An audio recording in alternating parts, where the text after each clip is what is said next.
हवा में लड़की को 10 फीट तक उड़ा देना, नोटों की बारिश होना, यह सब नजारा मेट्रो टॉकीज में लोगों की तालियों की गड़गड़ाहट के बीच हो रहा है। राजस्थान के प्रसिद्ध जादूगर अजूबा अपने जादू के अद्भुत, आश्चर्यजनक, हैरत अंगेज कारनामों से शहर की जनता को रोमांचित कर रहे हैं। जादूगर अजूबा ने न्यूज टुडे 18 से विशेष चर्चा में कहा कि जादू यानी जो जानकारी से दूर है वह जादू है, और जादू 64 कलाओं में से एक कला है।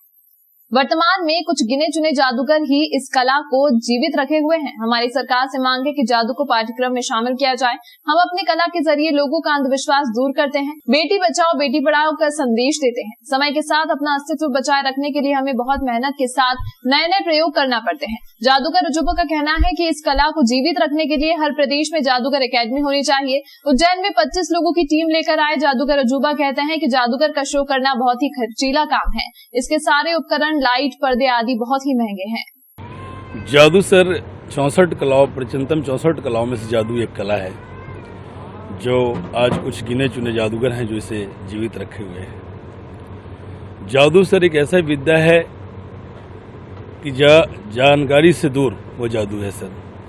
जादू विद्या सर हम दिखा के लोगों को एंटरटेन करते हैं, खुश करते हैं, और इसे हम गवर्नमेंट से भी अपील करते हैं कि ललित कला मानकर पाठ्यक्रम से जोड़ा जाए तो लोगों को अंधविश्वास से बचाया जा सकता है। जादू एक ऐसा कला है कि सर इसके आड़ में लाखों रुपए भोली भाली जनता को ठग कर ले जाते हैं। वो संदेश हम जादू से फ्री देते हैं। बेटी बचाओ बेटी पढ़ाओ के लिए माध्यम गवर्नमेंट जिसके लिए करोड़ों रुपए विज्ञापन पे खर्च कर रही है, वो संदेश हम जादू के माध्यम से लोगों तक पहुंचाते हैं सर। यह हमारा संदेशप्रद जादू है जो आज लेकर हम चल रहे हैं सर। वर्तमान समय में मनोरंजन के लिए कई साधन प्रचलित हो गए हैं। आप अपने आप को कहाँ पाते हैं, उसमें कैसे क्या सर्वाइव कर पा रहे हैं जादू की कला आपकी? सर जादू की कला के लिए क्योंकि सर जब से मोबाइल आया है हर बिजनेस पे सर आपने देखा कि बड़े बड़े सिनेमा घर, मॉल, वो भी सब बंद हो गए हैं। लेकिन इसके लिए हम लोग कुछ ना कुछ टीम मिलकर नया प्रयास करते रहते हैं, नहीं तो लोग हाशिए पे खड़ा कर देंगे। जादू कला को जीवित रखने के लिए सर बहुत सारा सिस्टम बदलाव किया है और बदलाव करना पड़ता है। अगर बदलाव नहीं करेंगे तो सर आज के दौर में टिकना बहुत मुश्किल है सर, क्योंकि कंपटीशन युग है सर। बंगाल को जादू के बारे में प्रसिद्ध कहा जाता है कि बंगाल का जादू, तो ऐसा क्या है? सर बंगाल से जादू वास्तव में शुरू ही बंगाल से हुआ है। बात हकीकत है कि सर जादू को इसी सरकार जी ने पद्म श्री अवार्ड भी लिया है और विदेशों तक जादू को लोहा मनवाया है। तो पीसी सरकार जी शुरू हुआ, धीरे धीरे लोग मदारी, पहले क्या था कि लोग मदारी मजमा में राजघराने के लोग, राजा महाराजा लोग देखा करते थे, और अब मजमा को पीसी सरकार जी ने इसको भव्य मंच दिया कलकत्ता से, और भव्य मंच के आकार देते देते सर हर समय जैसे जैसे युग परिवर्तन होता रहा, समय परिवर्तन होता रहा, उसी तरीके से कुछ ना कुछ लोग मॉडिफाई करते रहे और जादू कला को आगे बढ़ाते रहे सर। अभी जो लोग नए जादू के क्षेत्र में आना चाहते हैं, जादूगर बनना चाहते हैं, उनको आप क्या संदेश देना चाहेंगे? उनको मैं संदेश देना चाहूँगा कि सर जादू एक ऐसा कला है कि सर आम बाजार में बिकती नहीं है, और इस कला के लिए मेहनत प्रयास के साथ में मनी, पैसे की बहुत आवश्यकता है सर। मार्केट में आने के लिए, टिकने के लिए, कंपटीशन में लगने के लिए। आपको कितना समय लगा था इस कला में निपुण होने में? इस कला में सर हमें विरासत में जादू की शिक्षा मिली, जो हमारे गुरु हैं एम सुदन जी, जिनसे मैंने तालीम लिया जादू की शिक्षा, और मेरे ब्रदर भी हैं, अब इस दुनिया में खैर वो नहीं है, लेकिन आज उनका आशीर्वाद है कि जो मैं इस कला को लेकर चल रहा हूँ सर, और आज भी मैं सीख ही रहा हूँ सर। विरासत से मिला हुआ कला को मैं जीवित कोशिश कर रहा हूँ कि सर मैं इसको बचाए रखूँ। सबसे कठिन आपको कौन सा आपका जादू लगता है शो में के दौरान? ऐसा क्या है जो आप लगते हैं कि हाँ इसमें आपकी वास्तविक कला सामने आती है? सर वास्तविक कला सब चीज़ है, सब में कठिनाइयाँ हैं। अगर हम दिमाग से और संयमता से करेंगे तो सब चीज़ सर अच्छा होगा। अगर जहाँ हमारी चूक हो गई तो सब चीज़ गलत हो जाएगा सर। जैसे सरकार से आपकी क्या अपेक्षा है जादू की कला को जीवित बनाए रखने की? सरकार से सर हमें यही अपेक्षा, हर जगह हर राज्य में मैं सरकार से मांग करता हूँ, एमपी सरकार से भी मांग कर रहा हूँ मैं, कि इस कला को बचाए रखने के लिए सर एकेडमी की स्थापना किया जाए और इसे लोन की सुविधा हो, ताकि गरीब, आज के दौर में एक ऐसे कलाकार हैं जो छुपे हुए हैं, जो उनको कला के प्रतिभा दिखाने के लिए पैसा नहीं है, क्योंकि आज के दौर में कंपटीशन युग में पैसा चाहिए सर, और गवर्नमेंट लोन की सुविधा दे तो इस कला को और भी आगे बढ़ाया जा सकता है। आज यही कला भारत की विदेशों में सर चढ़ के बोल रही है। कैलिफोर्निया में एकेडमी, लेकिन सर इंडिया में एकेडमी नहीं बन पाया। हमारे राजस्थान में अशोक गहलोत जी सीएम हैं, जो उनके पिताजी भी मैजिशियन थे, और वो मैजिक एकेडमी के लिए उन्होंने 5 करोड़ की लागत से बनाना था, लेकिन वो किसी कारणवश बीच में ही पोस्टपोन्ड हो गया, बन नहीं पाया। तो हम तो अपील करते सरकार से कि सर इसके लिए कई लोगों को रोजगार मिलेगा और कई लोग इस कला को उभार सकते हैं, सीख सकते हैं और लोगों को आगे बढ़ावा मिल सके। तो मैं चाहता हूँ कि सरकार इस कला को जीवित रखने में पूरा मदद करे, प्रयास करे सर। आप साल भर में कितने शो कर लेते हैं, कितने शहरों में शो कर लेते हैं? साल भर में सर हम 10 से 12 शो कर लेते हैं। 10 शो तो कम से कम कर ही लेते हैं सर, एक महीने के। कभी 12 हो जाता है बहुत, अगर भाग दौड़ करते हैं तो ये इस तरीके से। सबसे ज़्यादा रिस्पांस आपको किस प्रदेश में मिलता है? सबसे ज़्यादा रिस्पॉन्स सर पंजाब और हरियाणा में मिलता है, जो इस कला। कितने साल का आपका अनुभव है इस शो को करते हुए? इस फील्ड में सर मैं 1998 से कर रहा हूँ, जिसमें कारगिल फंड के लिए, भारत विकास के लिए, रोटरी क्लब के लिए, लायंस क्लब के लिए, मुख्य विधर बच्चों के लिए, गौ रक्षा दल के लिए अनेकों शो हमने रेड क्रॉस सहायता के लिए सर अनेकों शो दिया है सर। आप अपने स्तर पे क्या प्रयास कर रहे हैं जादू की कला को आगे बढ़ाने के लिए?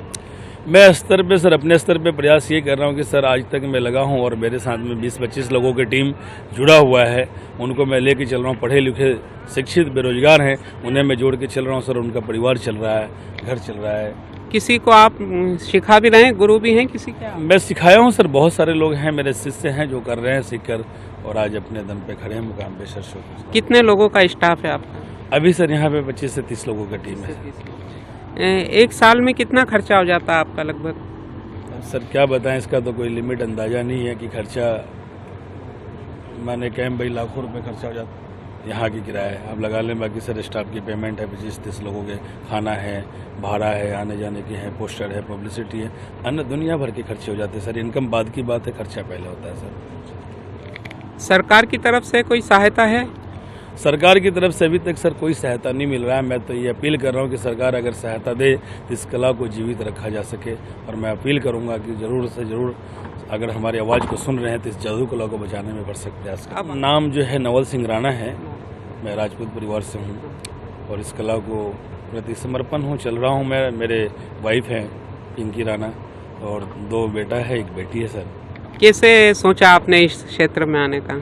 इस क्षेत्र में सोचने के कारण कि सर मुझे विरासत में जादू की शिक्षा मिली। मेरे ब्रदर मैंने जो उन्होंने काफ़ी जादूगरों को बनाया, तैयार किया है और मैं भी खुद सिखाता था, पहले ट्रेनिंग देता था। तो लोगों ने सवाल किया कि आप खुद क्यों नहीं करते? तो सर हमें एक स्कूल में जब हमने शो किया तो तालियों के गड़गड़ाहट मैंने किया, इसमें बहुत सम्मान मिलता है और इज्जत मिलता है। तो उस ताली के गड़गड़ाहट में आज सर हम यहाँ तक पहुँच गए। सम्मान सर जैसे कि बॉलीवुड और फिल्मों में सर आज के दौर में पद्मश्री या दादा साहब अवार्ड दे रहे हैं, वो कलाकार वो सर टीवी पे कैमरा से करते हैं, लेकिन हम लोग रियल दिखा रहे हैं। तो मैं गवर्नमेंट से अपील करूंगा कि सर ये अवार्ड जादू जगत में भी होना चाहिए, जो कि एक पब्लिक को लाइव शो दिखाकर मनोरंजन करते हैं। तो मैं चाहता हूँ कि ये अवार्ड पद्मश्री और भी अवार्ड है जो जादूगरों के लिए भी कराया जाए उपलब्ध, तो ये बहुत अच्छा होगा सर। और उपलब्धि इस कला में लोगों के लिए और उत्सुकता होगा सर आगे बढ़ने के लिए।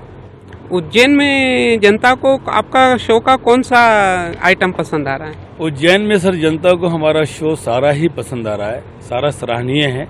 लेकिन आदमी पब्लिक में से लड़की को बुलाकर 10 फुट तक हवा में उड़ा देना, ये सबसे आश्चर्यजनक आइटम लगता है। जनता खुश होती है और क्लैपिंग करता है कि हमारे अक्सर जादूगर लोग क्या करते हैं कि सर इस कला को अपने ही कलाकार को बुलाकर दिखाते हैं, लेकिन मैं सर पब्लिक में से, ऑडियंस में से किसी भी लड़की को बुला के हवा में फ्लोट करता हूँ सर और ये दिखाता हूँ। उसके बाद में सर खाली हाथों से नोटों की बारिश कर देता हूँ देखते ही देखते। तो उसको देख के बड़ा उत्सुक होता है और लोगों के सवाल यही होता है ये नोट कैसे बनाते हैं, हमें भी आना चाहिए। अगर सर नोट बना के हम खुश करते हैं, मनोरंजन करते हैं, अगर नोट बनने लग गया तो सर हमें उज्जैन में महाकाल की नगरी में हमें आने की जरूरत क्या है? तो हम लोगों को एंटरटेन करते हैं, माइंड को फ्रेशनेस करते हैं। कोरोना काल से निपटने के बाद पहली बार सर हमने मेट्रो सिनेमा में उज्जैन में शो लेकर आया हूँ, जो दर्शकों को सर आजकल क्या है कि बच्चे, छोटे छोटे बच्चे टीवी में, मोबाइल में घुसे हुए हैं सर, PUBG के गेम में घुसे हुए। लेकिन मेरा मानना है कि सर इनसे बाहर निकाला जाए, बच्चों के दिमाग को विकसित किया जाए ये कला के माध्यम से सर। जादू सर एक हस्त कौशल अभ्यास है, बिल्कुल हिप्नोटिज्म है, जिसे हिंदी में नज़रबंदी कहते हैं। जादू के लिए जैसे कि सर हर चीज़ के लिए तराशा जाता है, हम प्रैक्टिस करते हैं सर उसको, और हिप्नोटिज्म के लिए भी प्रैक्टिस करते हैं। जरूरी नहीं है कि सर सभी हिप्नोटाइज हो जाए सर, प्रयास रहता है कि हम हिप्नोटाइज करके उन्हें कुछ दिखाएं, लेकिन हम सर इससे जादू ही दिखाने के लिए, स्वस्थ मनोरंजन कराने के लिए हम इस चीज़ को दिखाते हैं। और एक अभ्यास के प्रैक्टिस अगर जरा सा भी चूक हो जाए तो सर जादू नहीं होगा।